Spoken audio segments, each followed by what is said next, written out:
সবাইকে জানাই শীতের সন্ধ্যার অনেক শুভেচ্ছা। আজ তৈরি করব হাঁসের মাংস। সাধারণত শীতকালেই হাঁসের মাংসটা বেশি ভালো লাগে। প্রথমেই মাংসটাকে পরিষ্কার করে আদা, রসুন, কাঁচা লঙ্কা আর পেঁয়াজের একটি পেস্ট তৈরি করে নেব। তারপর মাংসটা ম্যারিনেট করার জন্য দিয়ে দেব হলুদ, লাল লঙ্কা, জিরে, গোলমরিচের গুঁড়ো, দেব পরিমাণ মতো নুন আর বেটে রাখা আদা, রসুন, কাঁচা লঙ্কা আর পেঁয়াজ বাটা।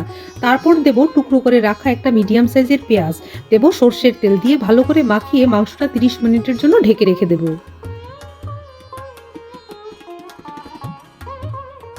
কড়াইয়ে দিলাম সর্ষের তেল। তেলের পরিমাণটা আমি কমই দিলাম, কারণ রান্নার সময় হাঁসের মাংস থেকে অনেকটাই তেল বেরোবে। আর দিলাম দুটো তেজপাতা। এবার আমি মাংসটা কড়াইয়ে দিয়ে দেবো।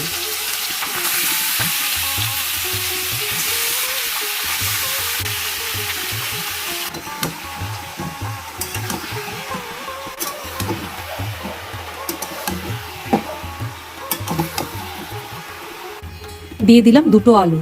এই মাংসে অনেকেই আলু পছন্দ করেন না, কিন্তু আমার ঘরে আলু ছাড়া কোনো মাংসই হবে না। এবার ভালো করে নাড়িয়ে কিছুক্ষণের জন্য ঢেকে দেবে।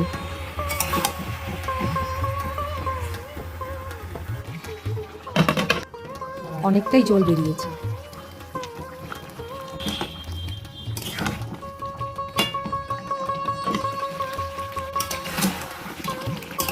হাঁসের মাংস যত বেশি কষানো হবে, খেতে তত মজা হবে।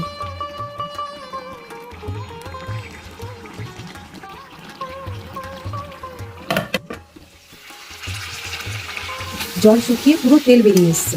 মাংস খুব ভালো করে কষানো হয়ে গেছে। এবার ঝোলের জন্য পরিমাণ মতো জল দিয়ে প্রেসার কুকারে 2টো সিটি দেব।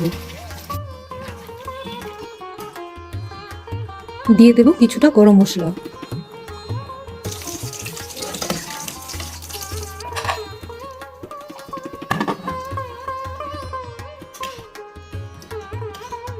ব্যাস, তৈরি হয়ে গেল হাঁসের মাংস।